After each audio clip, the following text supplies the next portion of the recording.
Good morning. We will start the class in a couple of minutes. We'll just wait for a few more people to join and then we'll start.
Okay, good morning, everyone. We'll just get started. Can somebody please confirm that I'm audible? Yes, sir. Yes, sir, you're on. Okay, thank you. Okay, welcome to the online lecture organized by Dr. B.R. Ambedkar Open University. This class is for MA English first year students. The course is course 2 and it's titled American Literature. We started the course by discussing the important themes of American literature. Then you had classes on American fiction, American poetry, origin of American drama, characteristics of each of these genres. And we also discussed two of the great American dramatists, Eugene O'Neill and Arthur Miller. Now, today what we'll do is we will move to the last block in your course book. This is a small block, but it covers very important topics. The irony of this block is while it's a small block, the topics in this block are humongous. I mean, there's no end to discussion on these topics, but we'll try to concise them as much as possible, and we'll go by the book as much as possible. We'll talk about women's voices, African American writing, and then Jewish writing today. And then the rest of the stuff we'll discuss tomorrow and then wrap up the course. I'm sorry, I'm still sick, so pardon my coughing and sneezing and everything. Okay, this blog is titled Recent Trends. Now, these are recent trends when the book was written.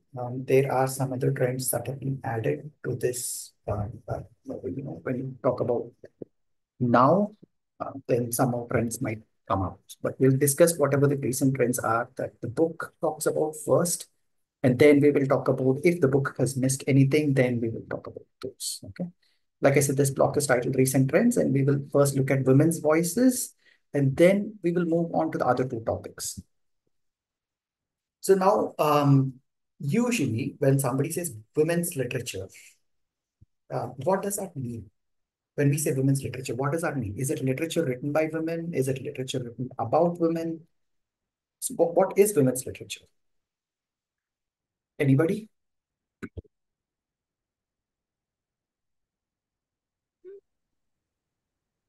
Women's voices It is written by a woman. Okay, it is written by women. Srinivas says it is written by women. Okay, Pujita, you were saying about something? the women, how they felt, and That's also. Okay, about the women. Okay, Pujita says about the women. Somebody said it About is the women literature. and written by women. Okay, both. Okay, you're saying about the women and written by women. Okay, any Yes. other ideas? About the woman characteristics. Okay, so you're saying about women's characteristics. Okay, Characteristics okay. is enthusiasm. Sorry, Suman, say that again. About woman culture, his behavior, and Okay, women's behavior. Okay, hold on to that thought. Okay, okay. Any other thoughts? What can be women's literature?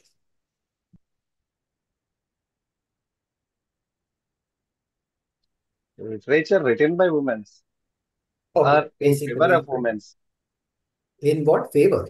about women only. Oh, about women. Okay, okay. Let me put it this way. Women's literature is different from literature produced by women. Okay, that's my statement. But we'll see how. How is this making any sense to me?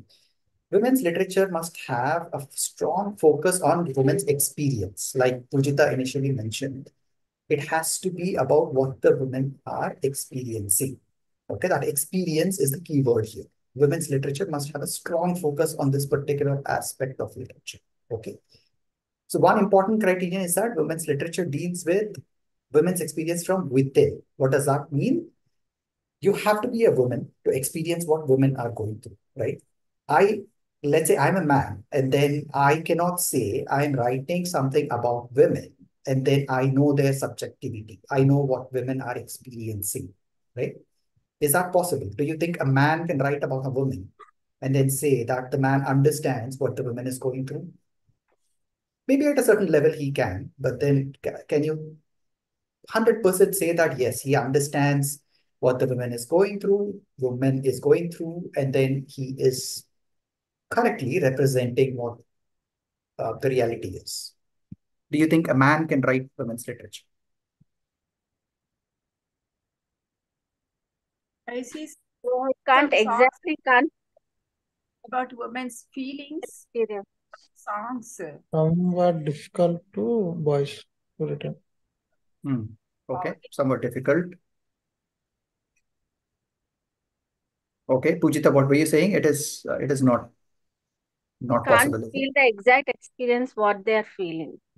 Okay, okay. So if a man cannot feel exact experience what the women are feeling, then are we all saying that a man cannot write women's literature? Or if a man writes about a woman, is that not women's literature? No, it's not like that, sir. Maybe Okay. he can write, maybe, but what the woman is feeling, he can't put the exact. But he can share his thoughts about women, how they treated and how they all. No, I agree with you. What I'm asking is, but that book, whatever this man has written, would that come under women's literature? Maybe, sir. Okay, maybe. Okay, you're not very sure. Okay. He will perfectly, somewhat he will write, sir. Perfectly doesn't write. No. Yeah, Suman, again, I agree with what you're saying completely. But my question is, okay, let's say, Suman, you are a man and then you write a book on women. Okay. Would you call that women's literature when you're marketing your book? Will you say it is part of women's literature, or will you call it something else? Can you call it women's literature? Because I'm assuming here, but then if you're not a woman, then how can you experience what a woman goes through? If you can't experience, then how can you call it women's literature? You see what I'm saying, right? I mean, can we call it? The whole question is, can we or can we not call it? I have to research about women's somewhat Literature. before Okay. I. Oh, okay. You have to. Okay. We can call it as the book about women's literature. Book about women's literature. Okay, Sneha, that's a good way of putting it, but a book itself is literature, right? So isn't it like kind of there's a duplicacy in the title saying that a book about women's literature? Can it be called a book about women?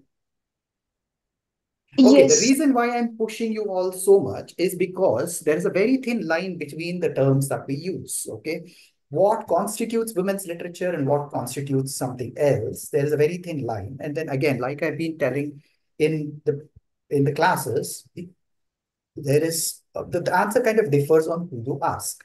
Okay, let's move on a little bit further. You keep thinking about this, but if you look at it, women have been writing from centuries, right? But the issue with women's literature is that these women have always been writing in the framework that was made by men. Okay, it was not the framework of whatever they were writing. That was not made by women. That was made by men. What does that mean? It means women were writing using the same norms that were prescribed by men. So the men used to tell, okay, this is the way of writing. This should be the way of writing. And these are the topics that are okay to write about. These are the topics that are taboo to write about, and this kind of stuff. Okay. So these are some are unsaid rules, some are said rules. But this framework itself was prescribed by men. It was not prescribed by women. Okay. So women have been writing from a long time. It is just that very recently, women have been, writing outside the framework set by men. Let me put it that way. Okay, let me very quickly. I think there are some messages in the chat. Let me quickly read what they're saying. Women's actual experience. Okay. Abdul says literature produced by women. Okay. Asad says a woman can only write about motherhood because of experience. Good. That is good because a man cannot become pregnant and then a man cannot give birth to a child. Motherhood is something that can only be experienced by women, and then, only she can write about that particular experience. Okay. Yeah. That's specific, but yeah, that's good. Okay. Now, I was talking about the framework that is set by men, excuse me, that the women have been using to write. Now, a shift from this is women's literature, where, like I said, we have a strong focus on women's experience. Okay. Now, does this mean that everything in women's literature is talking about, emancipation of women and then subjugation of women, uplifting women, and related topics? Is it always about, women are being subjugated by men or the society or whatever, or uplifting of women or something related to women? Not necessarily. Women can contribute to women's literature even without subscribing to the goals of women's liberation. That's my whole point. Feminism, the women's liberation, and other topics. Women's literature can be outside these topics also. Okay, it doesn't have to be always about, somebody subjugating women, and then there's some kind of emancipation that's going on for women and they are liberated. It doesn't have to be always about these topics. It can be something else also. That's the first point I want to highlight. Now, the second point I want to talk about is a lot of women authors say that they are first authors and then a woman. Okay, I'll repeat this. Okay, a lot of women authors say that they are first authors and then a woman. It's not the other way around. What does this mean? Their authors and their sex, which is women, that or gender, that is being a woman is just accidental. Okay, they basically say, well, I mean, it's my talent. It doesn't matter if I'm a man or a woman, I'm an author first. Then, I mean, me being a woman is just accidental. That's it. I didn't choose to be a woman. I just, I'm a woman. That's it. So the talent, it doesn't matter if it's on the men's side or the women's side, authors are authors. That's the second point. Okay. They being a woman is not what is responsible for them being an author. That's what they are saying. Does this make sense? My second point, especially. Yes. They are first authors and then they are women. Okay, that's the point that people want to put across. Okay. We said women's experience is what is crucial for writing women's literature. Okay. If you look at it from a holistic view, there are some issues that women go through irrespective of where they are, right? I mean, like, universally, women have been subjugated by men. That is something, I mean, even if you don't subscribe to the feminist or the initial feminist, um, um, I don't want to call it agenda, a point, there are still some issues where, women across the world go through. Can somebody give an example? What is one issue that women across the world go through in day-to-day life? Okay, Asad says harassment. Okay, okay, very good. Because I like Asad what you did because you didn't say harassment from men. You just said harassment. That's it. The harassment can be from men. The harassment can be from another woman. The harassment can be from family. Inequality. Inequality when it comes to what? Jobs. Okay. Salary Okay, raises. salary disparity. Okay. Somewhat Okay. restriction. Sorry, Suman, what is that? Somewhat restriction, sir. They are Restriction. not. Okay. Yeah. I mean, saying girls cannot go outside the room or, Sure. or home after 10 o'clock, but boys can roam around until 2 a.m. Okay. These are certain things that economic status. Okay, fine. Individual economic status, I think you mean. But yeah, I mean, I agree. So these are things that are universal. Okay. So there is a sense of universality that can be brought in. So women's literature can actually cut across national, cultural, political boundaries when it talks about these universal themes. Okay. But I will twist this a little bit. Okay. If you look at it closely, while there are some universal themes, there are a lot of themes that are not universal also. Okay. I'll give you an example. Now imagine a woman from, let's say, New York. Okay, a modern woman from New York. Do you think that women's problems are the same as the women from Hyderabad? Will they have the No. same problems day in and day out? No. Okay, Zamirullah says no. Okay, now I will push you a little bit further. Now take the woman from Hyderabad. Do you think her problems are the same from a woman from rural Telangana or Andhra or Haryana or anywhere? Are they the same? No. Not No, all of. okay. Not all of them. Okay. Then I will push a little further. No. Then you consider this rural woman from, Telangana, Andhra or Haryana, and then compare her with a financially poor woman from a very rural place or a financially poor Dalit woman from rural Telangana or anywhere. Okay. Or Maharashtra. Their problems are completely different, right? There is very few or very little overlap between their problems. Okay. Subjugation might be one of those things which is universal, but then apart from that, all these women have different problems, isn't it? Yes. Yeah. Women So will how no can we facility. lump everything together and then talk as if every woman on earth goes through the same thing? We can't, right? Now, this is an unpopular opinion or whatever it is, but then, as literature students, you will also have to think about these things, right? Where women's literature cannot be defined in such a way where it includes every single woman on earth, right? Because every woman on earth, like somebody was saying, Asad was saying, different issues for different individuals. So they have different issues, they have different problems in their life. So you can't lump all of these together and then say, we are talking about all the women. No, the women's literature has to be specific about a particular group of women.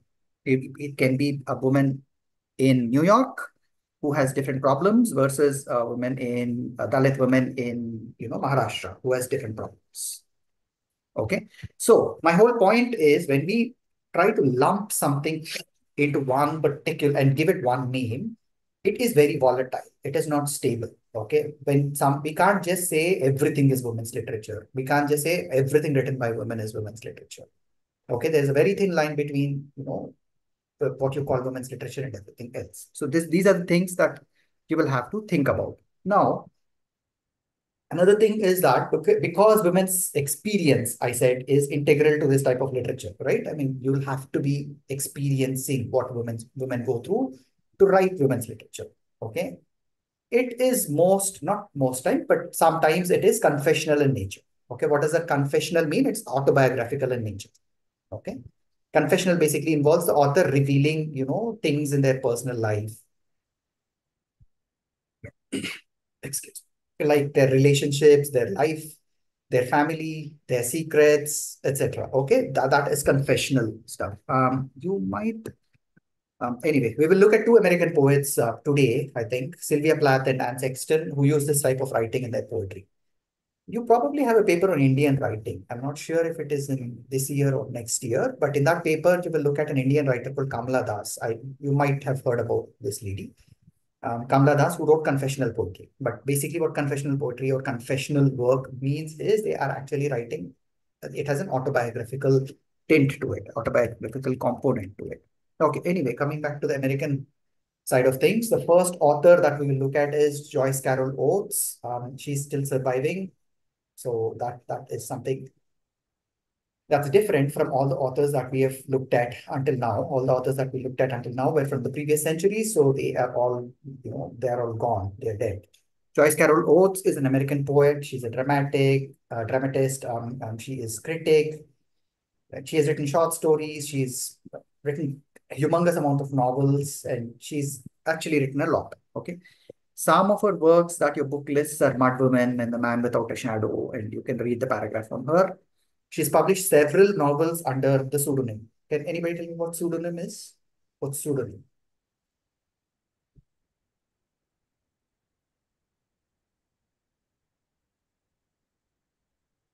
You haven't come to George Eliot or somebody in British literature. What's a pseudonym? Anyone?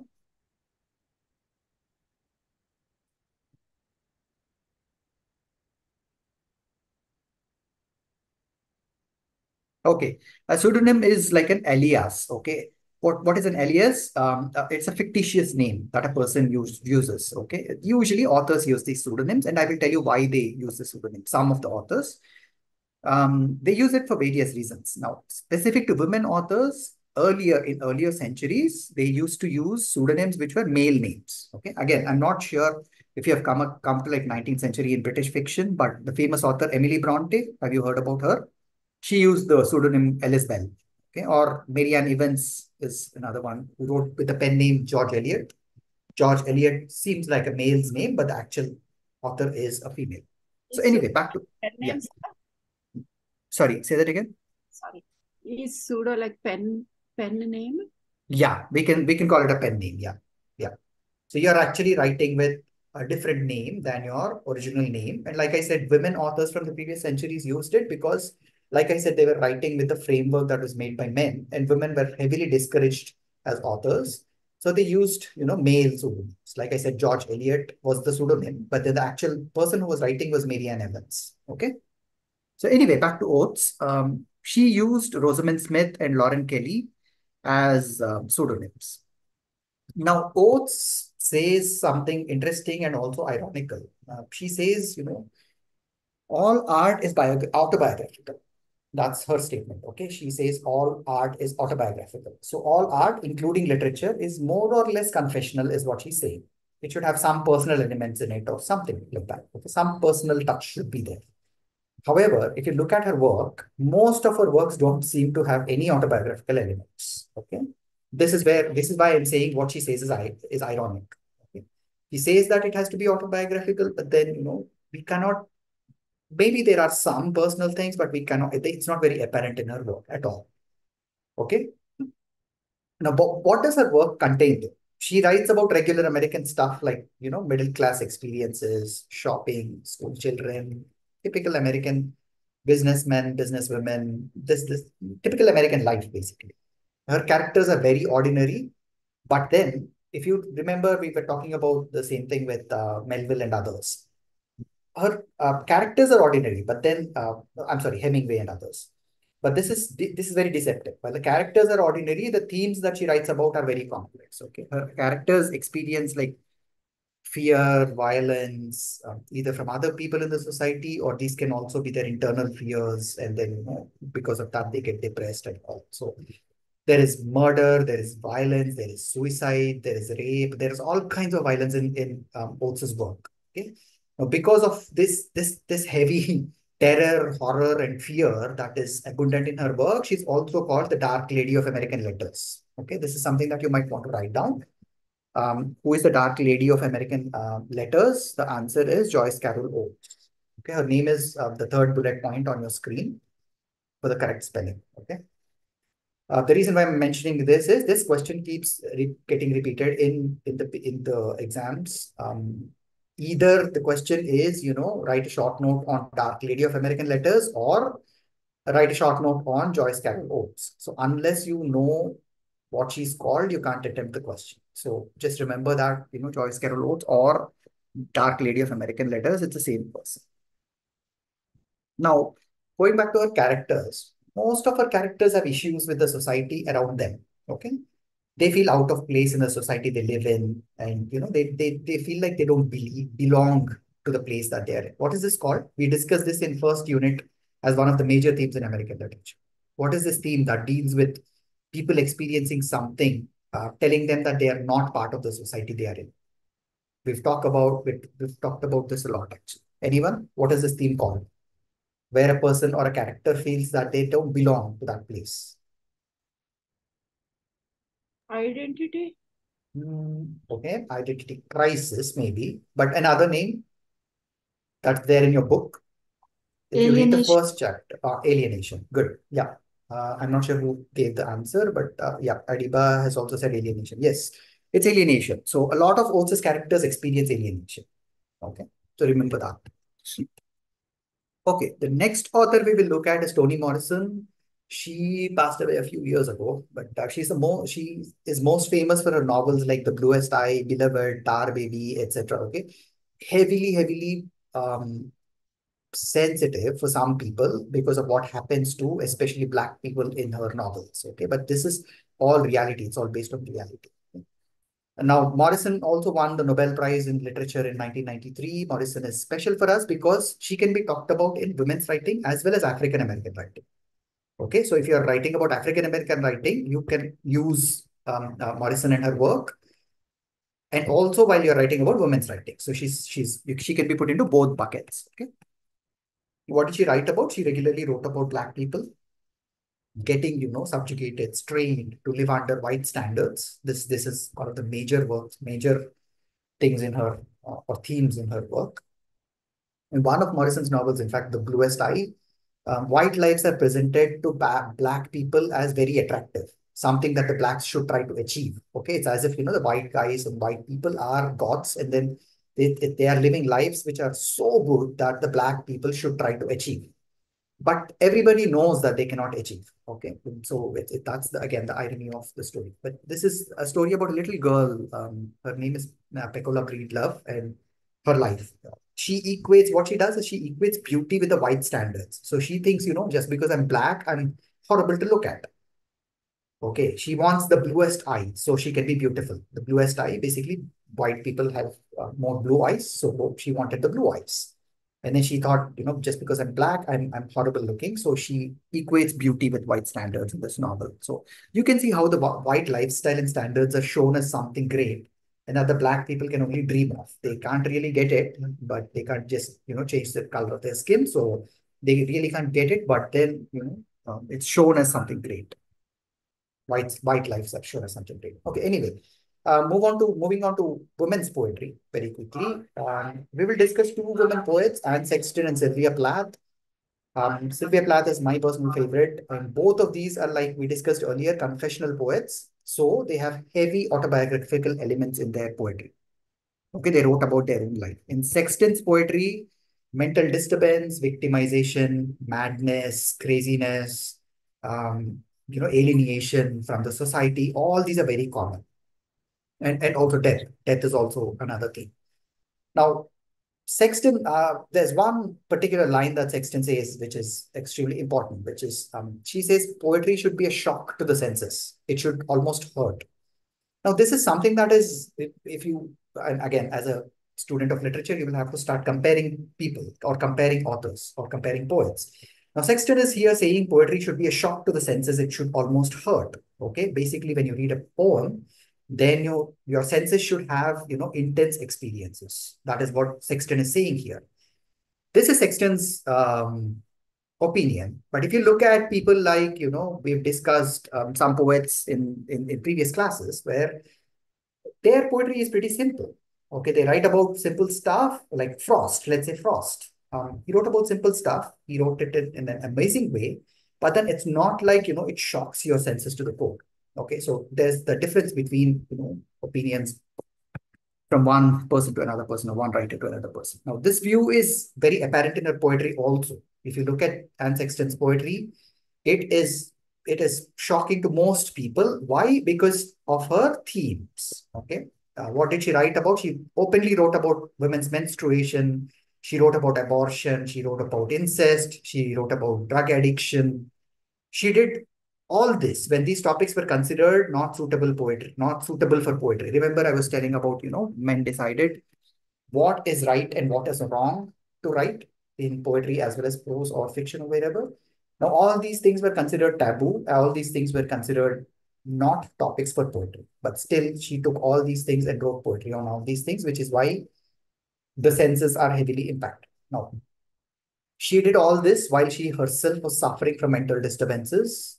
And like I mentioned it earlier, many great authors had mental problems and then they died very young. And it's the same thing with Anne Sexton. She died at a very young age of 45 she committed suicide. But anyway, let's move on to Plath. Again, these might be very short answer questions. You might not get a long answer question from this unit, but they might ask you, write a short note on Anne Sexton, or they might ask you, what are the themes of Anne Sexton's poetry? Something of that sort. Okay, you'll have to remember that. Sexton wrote about taboo themes. That is what you'll have to remember about. Okay, before moving on to Plath, any questions so far? Let me quickly check the chat also.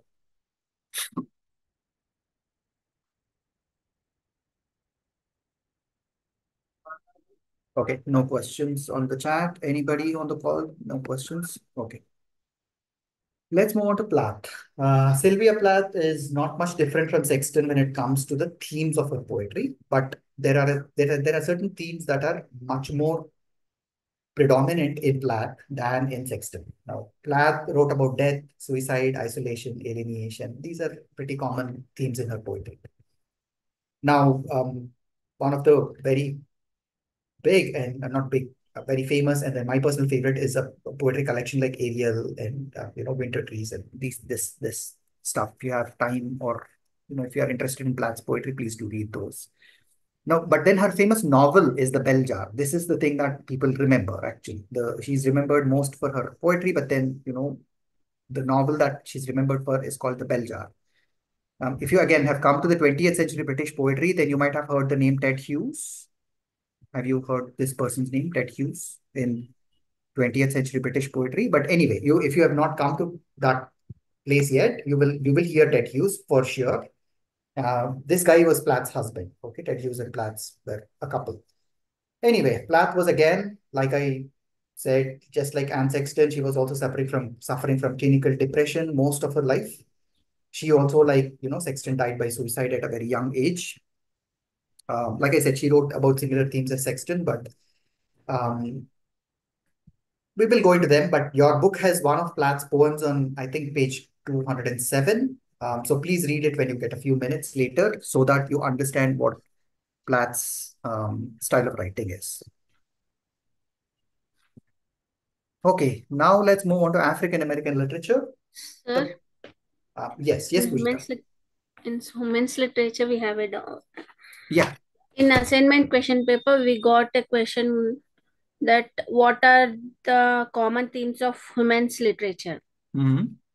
And in the textbook, what are the principal themes in the writings of human authors? They both are same or different, sir? They are same.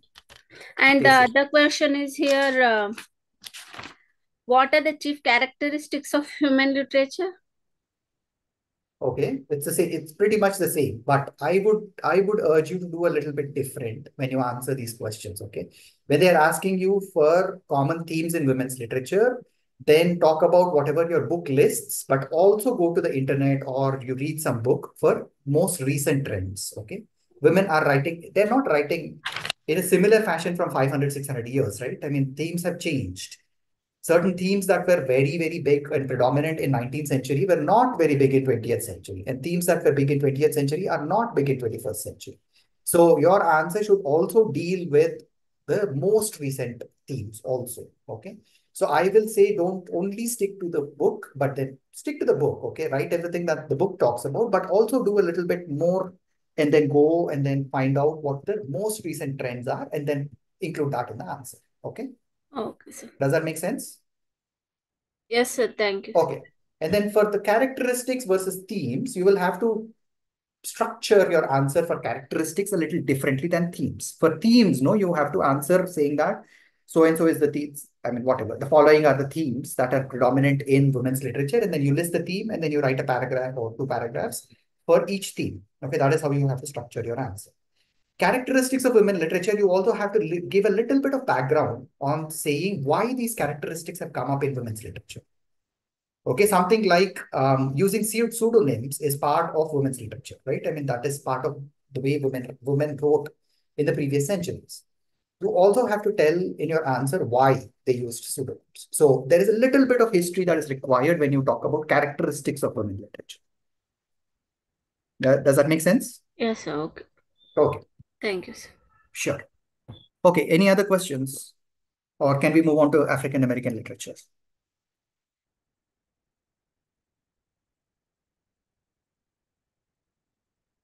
Okay, please give me 1 second. I will be right back.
Okay, I'm sorry. Let's move on now. Let's move on to African American literature. The person on your screen is Ralph Ellison. His name is Ralph Ellison. He's not there only because he's the only important African American author, but he's there because we will talk about one of his works in a few minutes. That's why I put Ralph Ellison. There are other very famous Black authors. So before we go into the writers and themes of African American literature, let us first talk about something called Harlem Renaissance.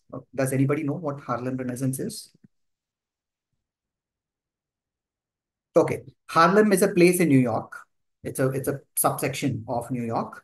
And at the starting of the 20th century, like around 1920s, 1925, there was a focus on reviving African American music, art, dance, literature, theater, all this happened. Okay. All this happened as Harlem as a center. Okay, so Harlem is a physical space. It's like, Somajiguda in Hyderabad. It is like that. Okay. Now, like, as an example, okay, it's not like really like that, but there's a place called Harlem, and then there was in the early 20th century, there was a big focus on, getting back African American music and related arts. And this happened as Harlem as a center. This is why it's called Harlem Renaissance. Okay. Again, this is a very important short answer question. You might get a short answer a short question that says, write a short note on Harlem Renaissance and the major authors of that era or that time period.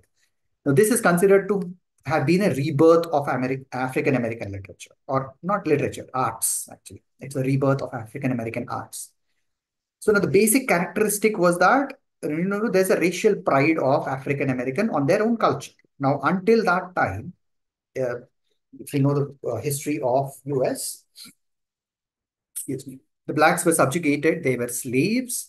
And then, at this point in time, they had pride on their own culture, and then they wanted to revive it. They wanted to get that culture back. Okay, so that was the major characteristic. So all the work that has been written during Harlem Renaissance somehow talks about, in one form or the other, talks about Black experiences, Black culture, everything related to African American people. Now, from a literature perspective, a lot of African American authors began to publish their novels. The most popular were like Jean Toomer, Claude McKay, Zora Neale Hurston, who is big, and Alan Locke, Langston Hughes, and then, like I said, on your screen there is Ralph Ellison.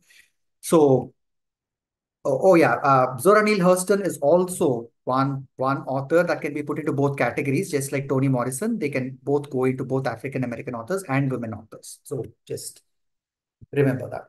Okay, now let's go to Ralph Ellison. His most famous work is called Invisible Man, which was published in 1952. Okay. I will very quickly go through the plot of the novel, and then we can discuss the themes. One second. Chat. Sujata says Black experience was represented in American culture. Yes. Yeah, that's a true statement. During the Harlem Renaissance, I'm assuming you're talking about. But anyway, going back to Invisible Man, the narrator of this book is a Black man.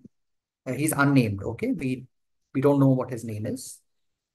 Just like, if you remember Edgar Allan Poe's, The House of the Usher, Fall of the House of the Usher, where the narrator was unnamed, same way. In this also, the narrator is unnamed, Black man. He begins with describing his living conditions.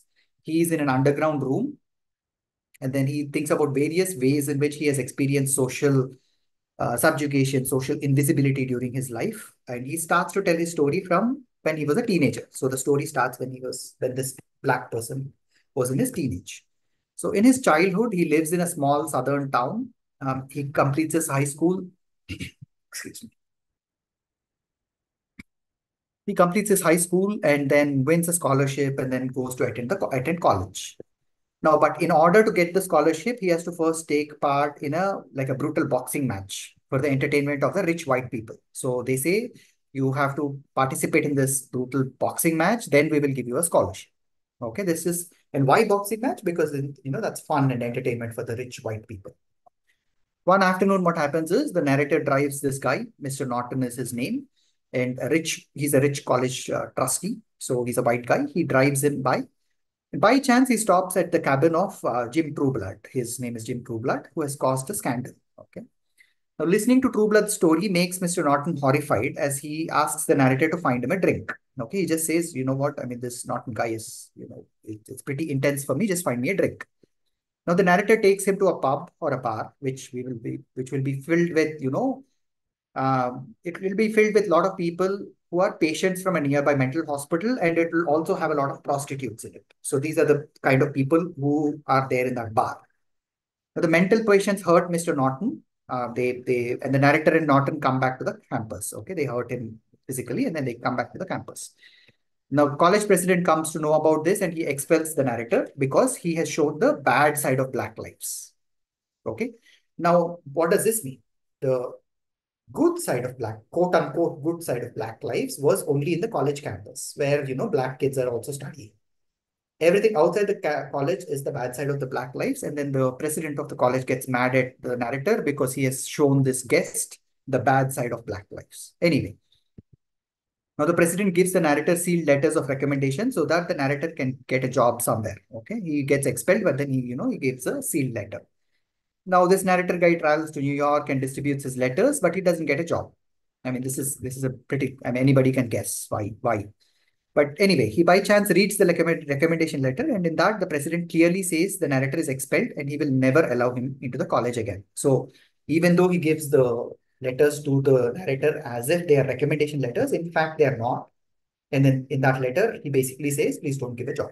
So now, anyway, eventually the narrator gets a job in the Liberty Paint factory, which is famous for its, pure white paint.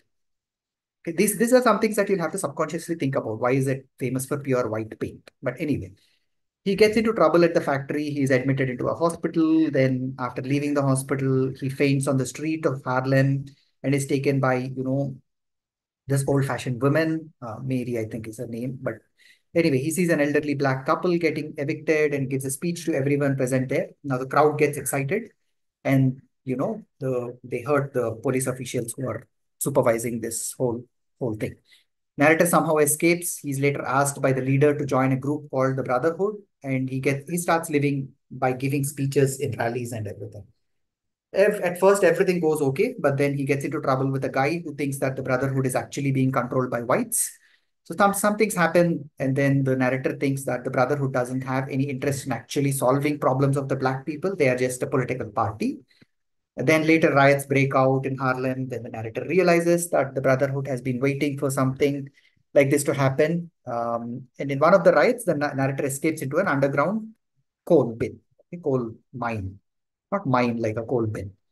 So two white men seal him in, basically leaving him there to think about the racism he has experienced in his life. Okay. Now remember, all this is flashback. Okay, the narrator is telling us from his childhood until what happened.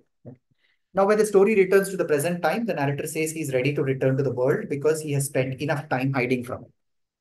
He explains that, he has told his story in order to help people see past his own invisibility. He was invisible to people because he was only invisible to people because he was a black guy, and also to provide, a voice for people with similar issues.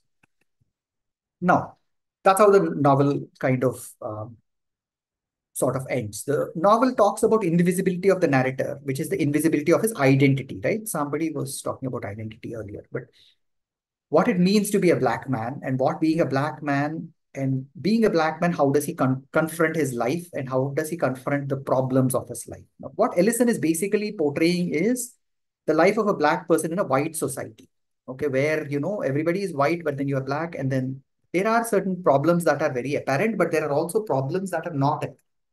There are certain problems that only black people know. Not everybody can know about them. Why? Because they're not experiencing. So now if you look at it, the narrator is nameless. He's invisible in a society where visibility is essential, right? As a human being, you have to be visible. But then, he's nameless as well as invisible. He starts with great hopes for the future, but then realizes that his identity is totally invisible in a white society. He chooses to be in the underground area or cellar or cabin or whatever you call it, to hide from the world. Now, there is definitely one universal theme in this novel, which is the quest for identity. Somebody mentioned, I think it was Sujata, or somebody who said identity. This quest for identity is there in this novel for sure. Now, of course, I'm not saying that the quest for identity of a black man is the same as the quest for identity of, let's say, someone moving from one country to another. It's not the same thing. But I'm saying the quest for identity is a universal theme, while there are differences and intricacies or, things that are different between these two identities. I'm just saying that it's a major theme. Another thing I want to mention is that in The Invisible Man, the situation of white women is shown as similar to that of black men. This is a very serious and a very interesting thing that Ellison does. Now, while the situation of a white woman and the black men are not the same, it is shown to be similar. Now, both are oppressed by white male society. What the point of the author is basically, a black man is subjugated by white man. That is same as or similar to how a white woman gets subjugated by the white man. So a white man subjugates his wife in the same way as he subjugates a black man. Okay, so that's his point. None of the women in the book understand their situation in this way, but the narrator repeatedly shows them, as suffering with the same problems like invisibility, identity crisis, quest for identity, whatever. So anyway, your book has short notes on other Black authors, James Baldwin especially, and Langston Hughes. We'll skip Baldwin for now, but we'll very quickly take a look at Hughes so we can finish on time. What is the time? Okay, we still have time. Now, Hughes is one of the leaders of Harlem Renaissance. Okay, before I go to Hughes, any questions?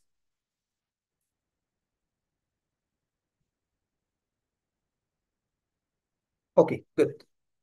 Langston Hughes is one of the leaders of Harlem Renaissance. Like I said, he published about 60 books. He wrote poetry, dramas, novels, short story collections, short stories, books for children. I mean, he's written a lot again. His writings basically concentrate on the Black experience. Like I said, Black experience in a white society. Okay, why? Because he's a major figure of Harlem Renaissance. His poems talk about the richness of African American culture. Why? Because again, Harlem Renaissance was a time when African American culture was trying or was getting revived. His major themes were racial discrimination, struggle, suffering of African Americans, importance of music, especially jazz music, which is another characteristic of Harlem Renaissance. If you see, like I said, Harlem Renaissance is not only for literature or paintings, it is for, in general, African American art. And the jazz music is another very big characteristic of Harlem Renaissance. Okay.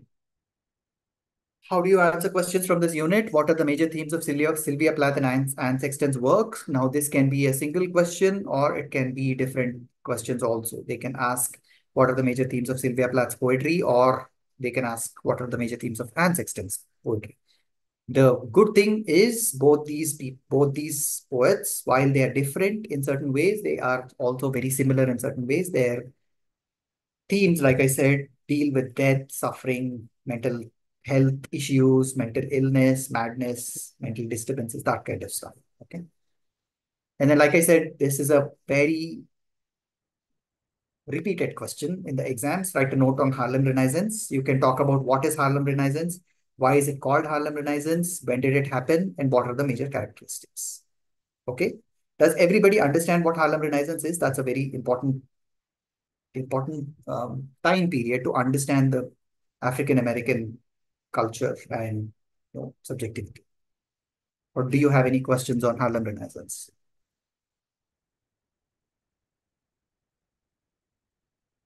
Okay, let's just move on then.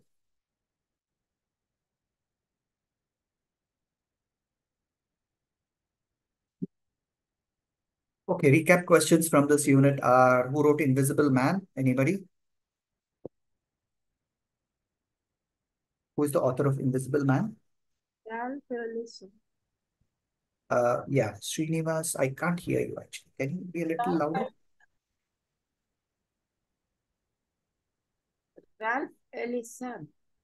Yeah, Ralph Ellison. Now remember this name, okay? Don't confuse this guy with Ralph Waldo Emerson, okay? A lot of people get confused. These are completely different people from different centuries. The names are very close, so remember that this guy is Ellison, not Emerson, okay? Now name one theme of Sylvia Plath's poetry. Anyone?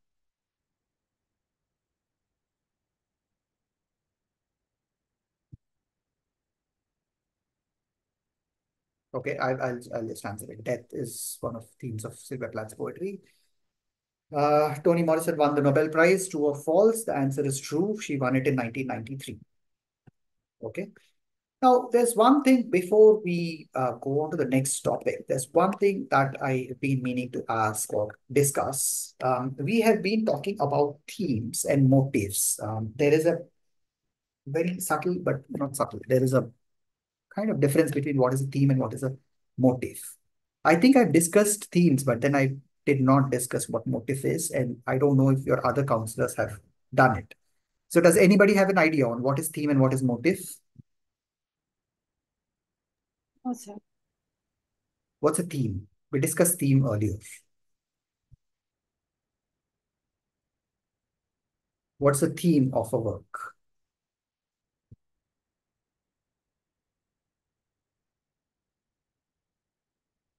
Anyone?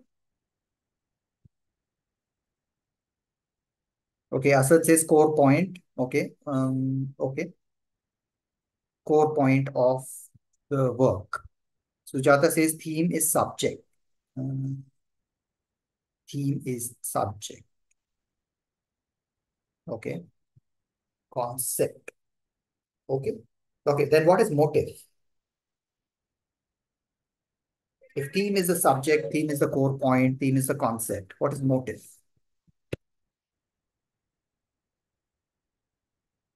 Motive is a recurrent idea or a recurring symbol inside a piece of work. Okay, doesn't have to be literary work, but motives can also be present in other type of works like images or whatever. So the main difference between theme and motive is that the theme is very abstract, whereas motive is concrete. Now, theme, like I said, we can come up with a lot of themes based on our analysis of the work.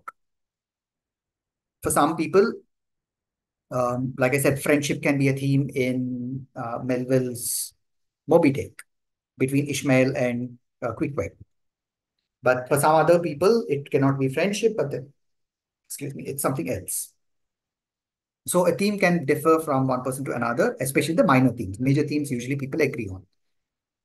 But a theme basically can be taken outside the text and it can be still be applied to other texts. That is why the chapter 1 or unit 1 in your textbook talks about major themes. They don't talk about major motifs. Why? Because themes are something that can be taken outside the text and they can be applied to other texts. This is why we have common themes. Okay.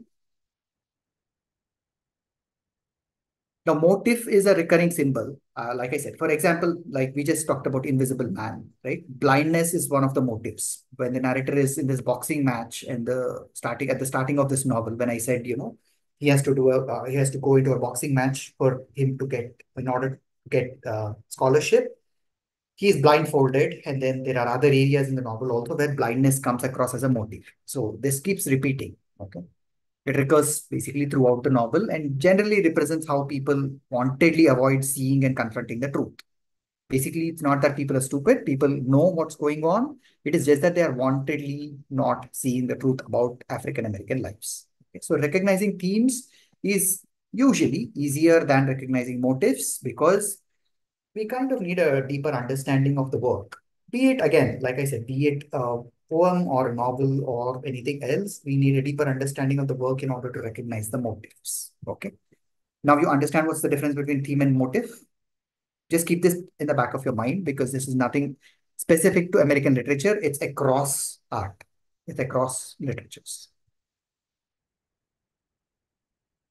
Okay.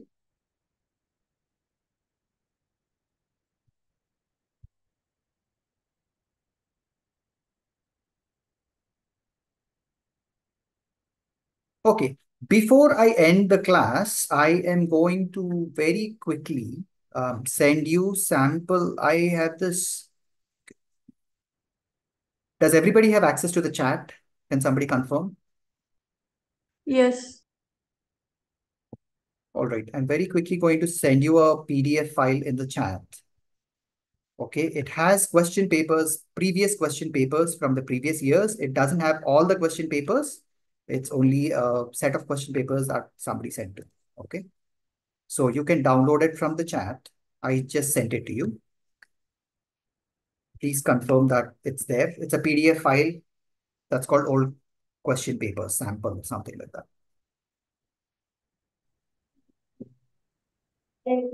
Did everybody get it? No, sir, didn't get Okay. it. Okay, hold on. I think it's still buffering or something. 1 second. Okay. You probably can see it now.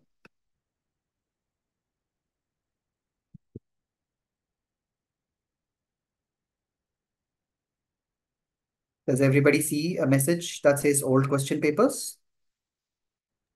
Yes, sir. Okay, please download that from the chat. It has, I think, 4 or 5 question papers, if I'm not wrong.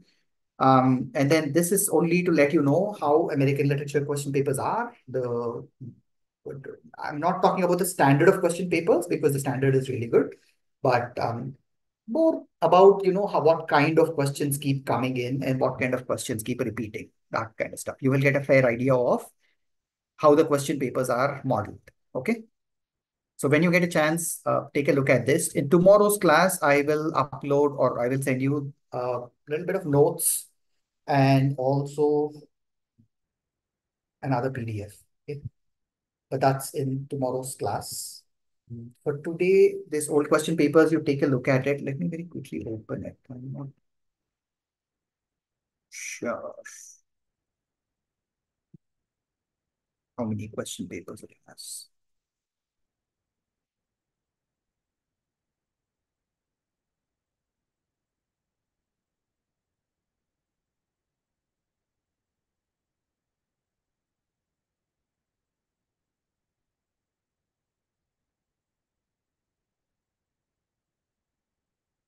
Okay, somebody says 5. Okay, good. 5 question papers are good enough, samples for you to understand how it goes. I think the format is the same, but I mean, check with the university officials if the format will remain the same this time also.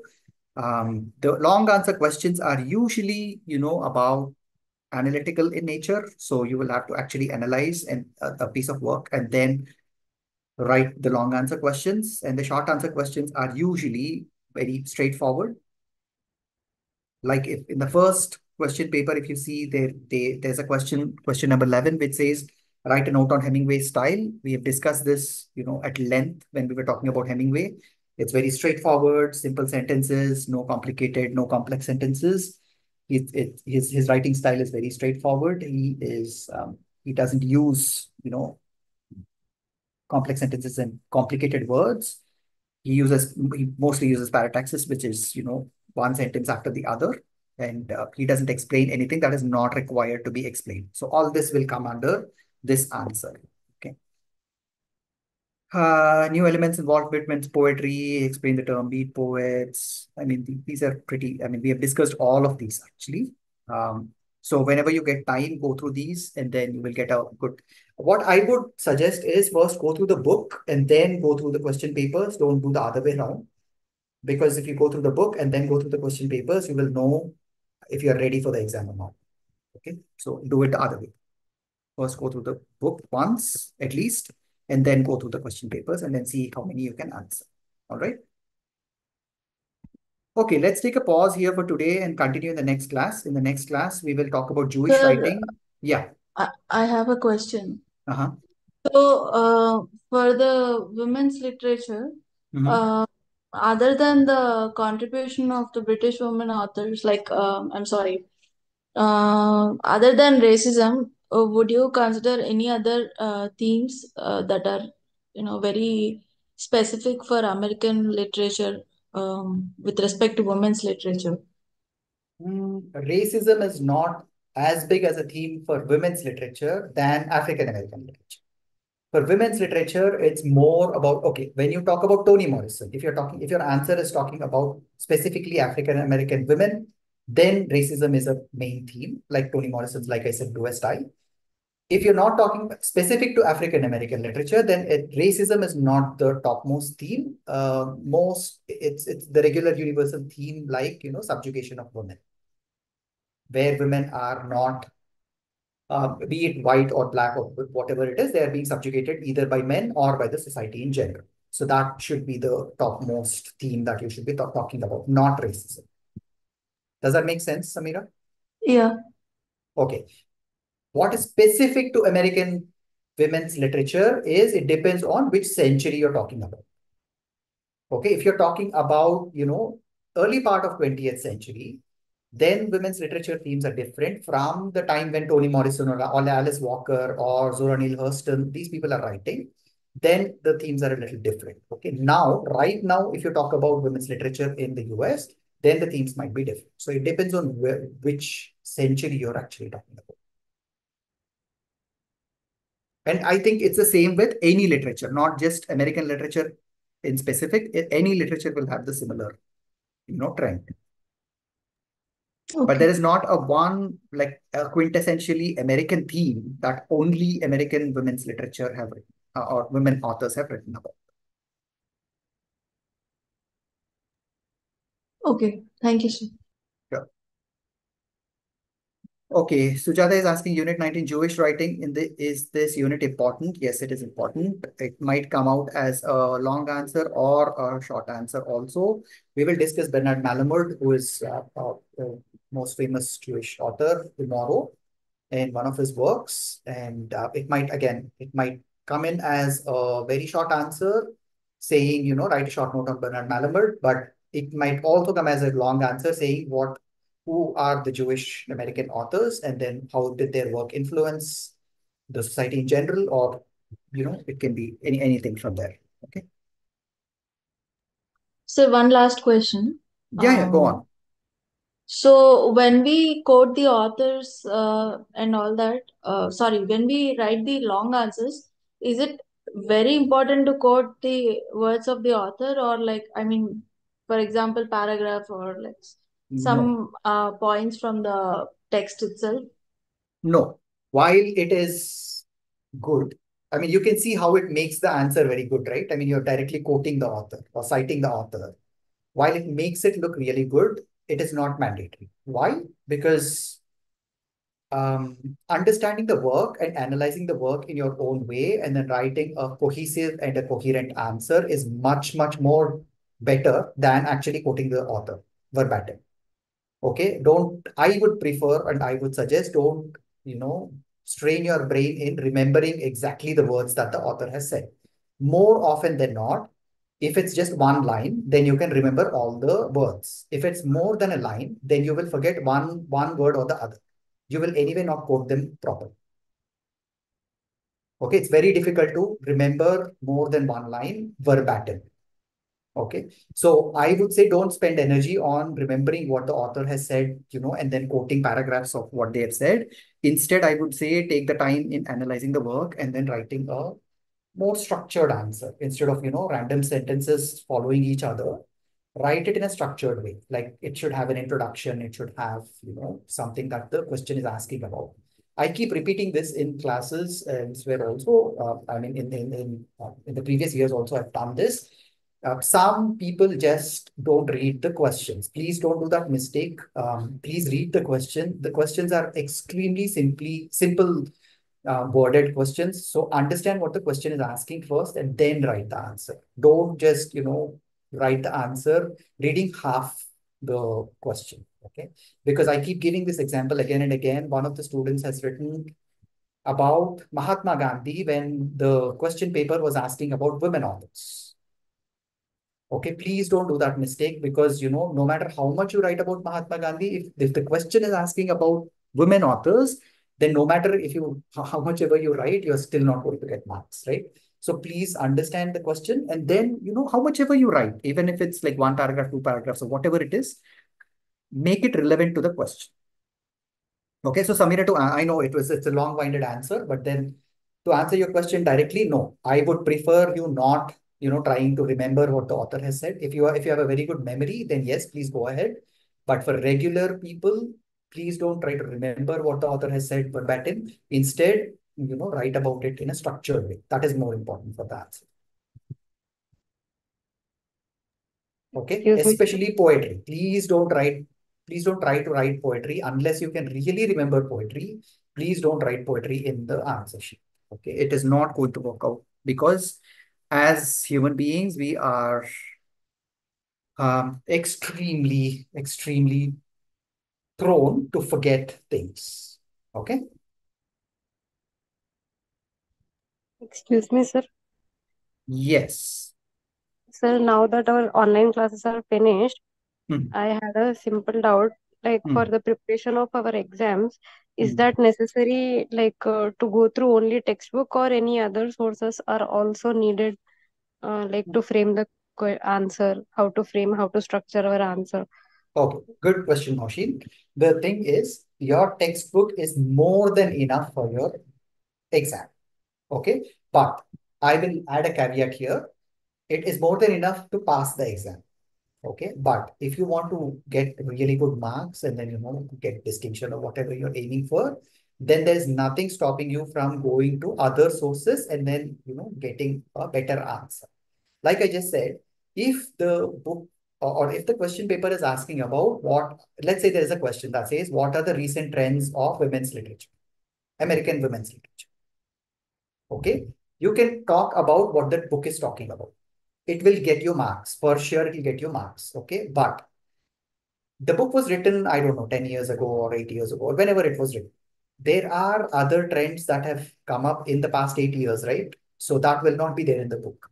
So if you really want a very good answer to be written, which I would prefer personally, I don't know about other counselors, but then I would prefer writing something that's apart from the book. So as long as it is relevant, okay, like I said, don't write about Mahatma Gandhi when they are asking about women authors, but as long as it is relevant, there's nothing stopping you from going to other sources and also getting information from there. But again, direct answer is your textbook is more than, or course book is more than enough to answer your questions that come in the exam.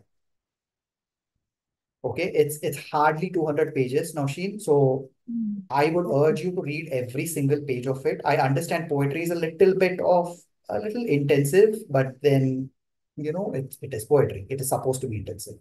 But anyway, read every single page at least once, and then that should prepare you.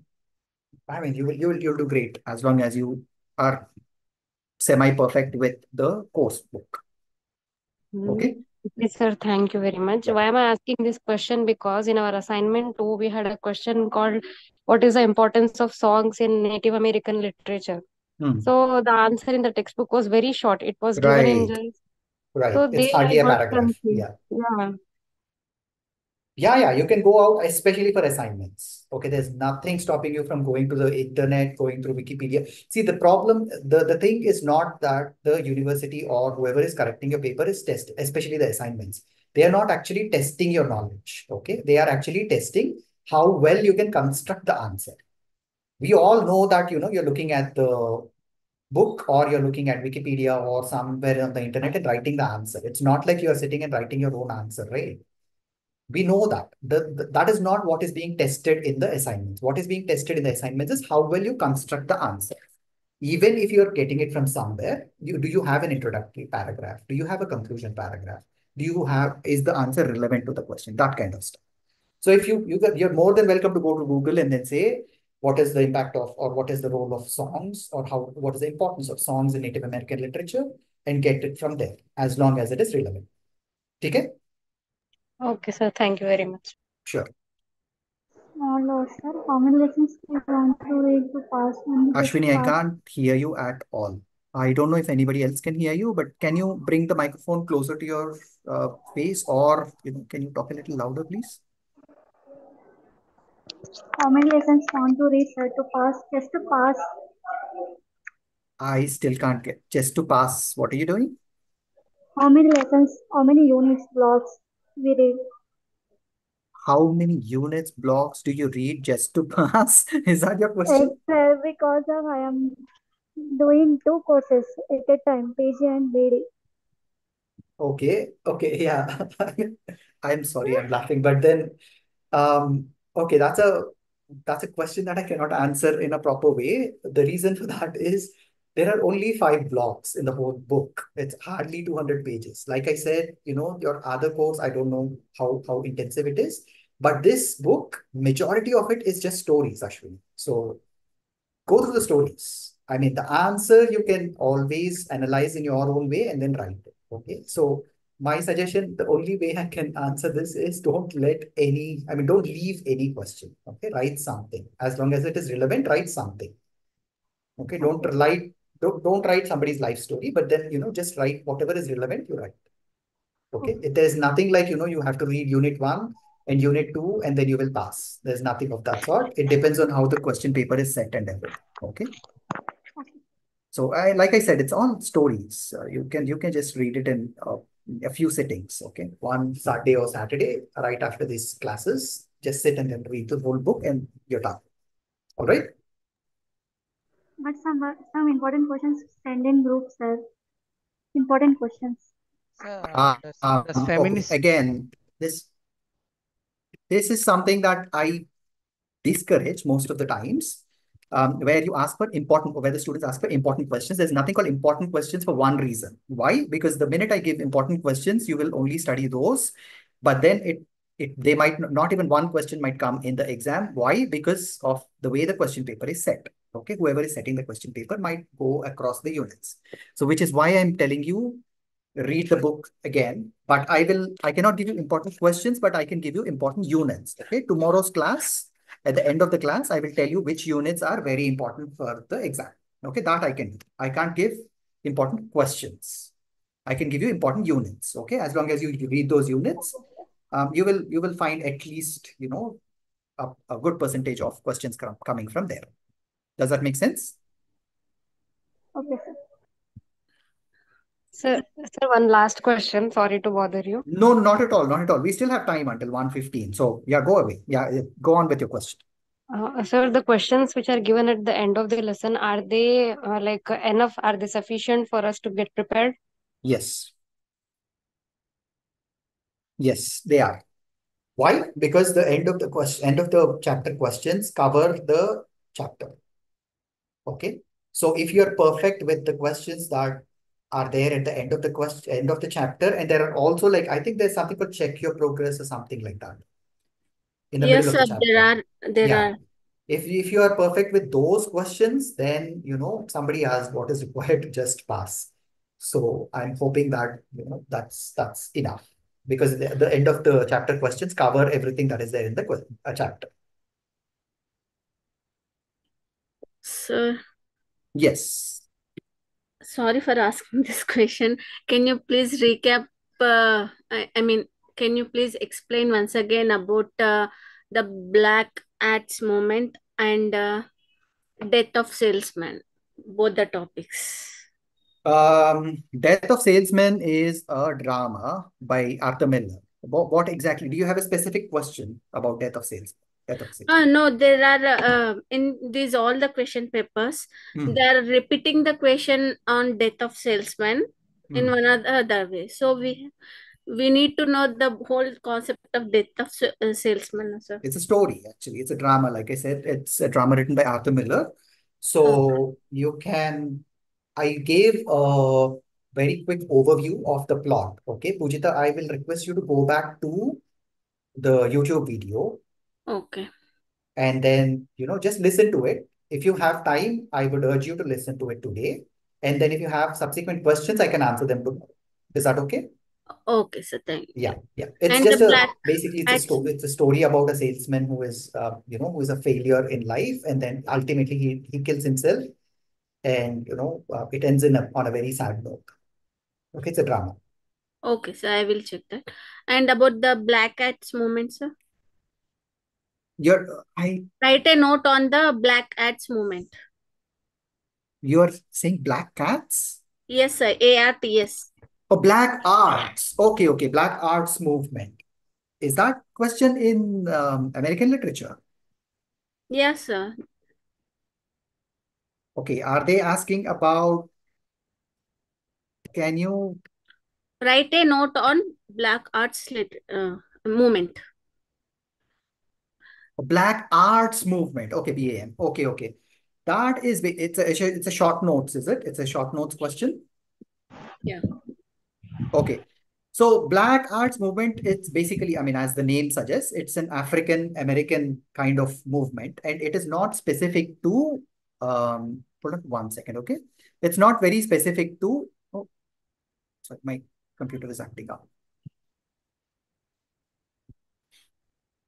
Okay. It's not very specific to literature, okay? Just like the Harlem Renaissance, it is specific to African American art as a whole, okay? Harlem Renaissance was during the initial stages of 20th century, which is the 1920s, okay? Black arts movement is in the later part of the 20th century. It's in the late 1950s, 1960s, okay? That is where the black arts movement is, okay? Now, what is black arts movement? It has similar structure or similar agenda, quote unquote, of the Harlem Renaissance. Basically, what they are saying is, as black people, we have a very glorious past, not past, glorious culture, okay?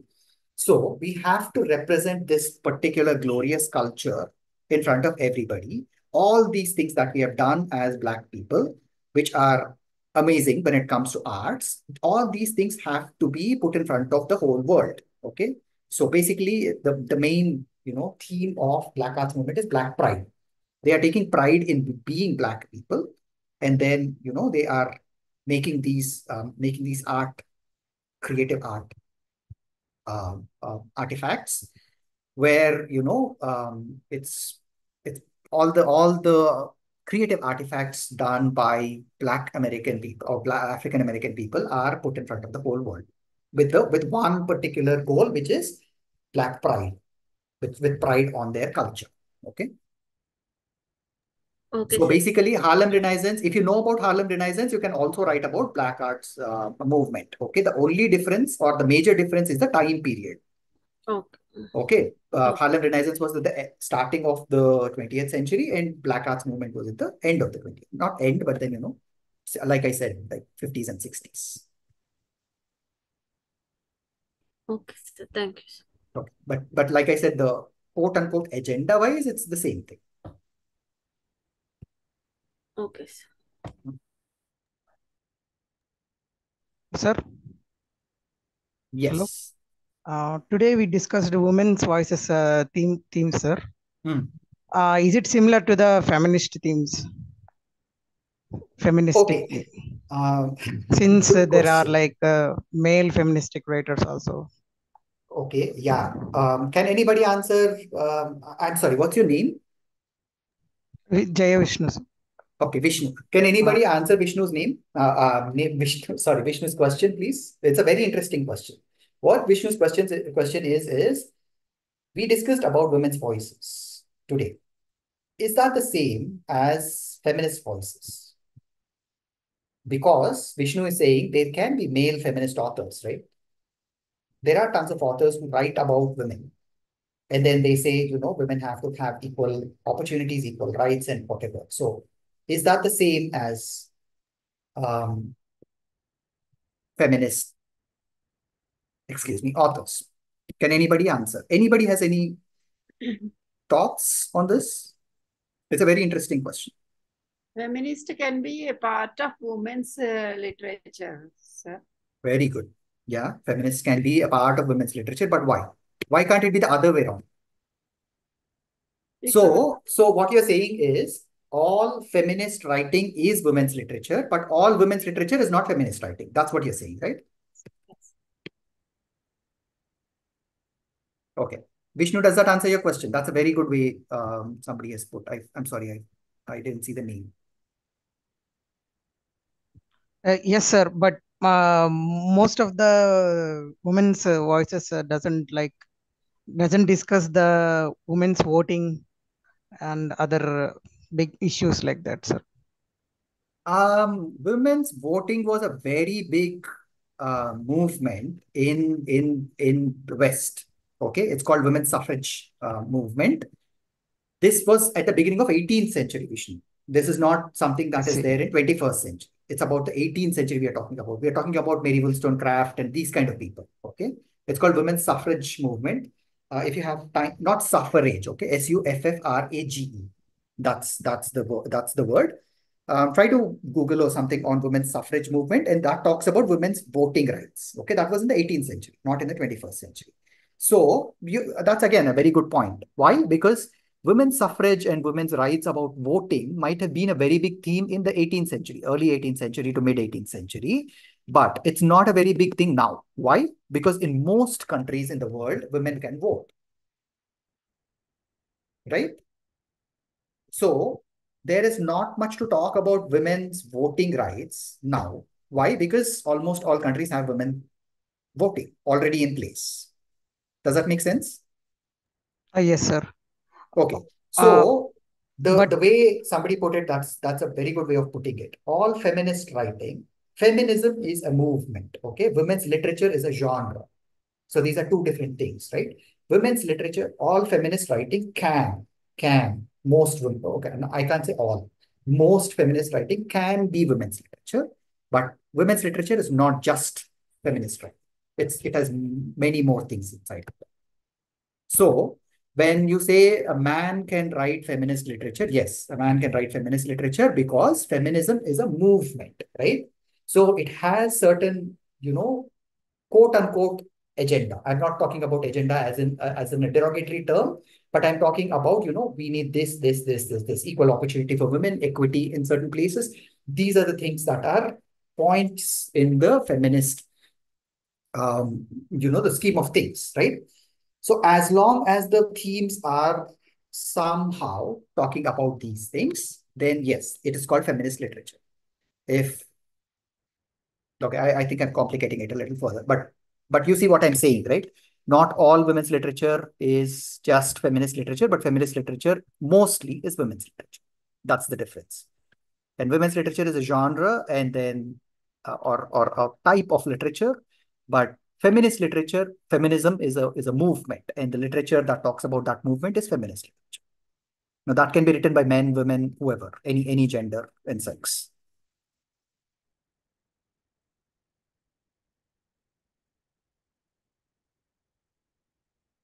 Okay. Okay, sir. But in 21st century, even the equality is also achieved, right, sir? Okay, equality in which sense? Equality in job opportunities and all the feministic things talked about. Has Samira will been disagree with you because Samira said, one of the biggest problems is equality in jobs. Okay. Now, when you are talking about equality in jobs, it depends on, again, who you ask. So there are people who say that, there, of course, are equal opportunities for women in this 21st century, like you're saying. There are people who would say, fine, there are equal opportunities, but where is the equity? You'll have to understand the difference between what's equality and what is equity. Okay. Try to Google and then try to understand the difference. If you were confused, we will talk about it tomorrow. But people might say, okay, fine, there might be equal opportunities, but there is no equity present in those opportunities. And then, as a woman, let's say I'm a married person and then my wife is there and I am there, and then I have a job and my wife has a job. Someone can come and then say, well, you have a job, your wife has a job, so you are both getting equal opportunities. But then somebody else might come and then say, well, Ashwin just wakes up early in the morning. All he does is, freshens up and then goes to job. That's it. But then his wife actually wakes up in the morning, cooks the food, takes care of the children, takes care of this, takes care of that, takes care of her in-laws, this, that, and all. And then all these things are happening. And then on top of this, she has stress of work and whatever, right? Would you call this equality or not? Now, that's a huge debate that we are not going to go into. But then these are the things, good question. Just that we'll have to think about it from different perspectives. There is no right or wrong perspective. It is just, different answers you will get asking different people. So like I said, if you ask Samira, she will not agree with you. She will say, no, there is no equality of job opportunities between men and women. But if you ask somebody else, then they might give you data where it shows that, there are equal opportunities. Okay? It just depends on different people. We all have different opinions. That's all. Okay. Okay, sir. All right. It's 1:15, so I'll let you go. Let us take a pause here and continue in the next class. Like I said, in the next class, we will talk about Jewish writing, and then we will wrap up the class by talking about some important topics in American literature. I think Pujita or somebody was asking about important questions. I can't give you important questions, but I can give you important topics or units. Okay.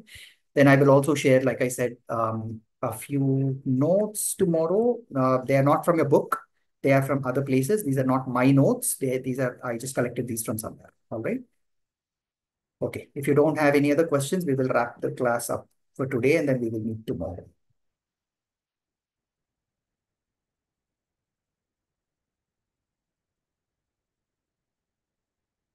Okay, good. Thanks, everybody. Bye.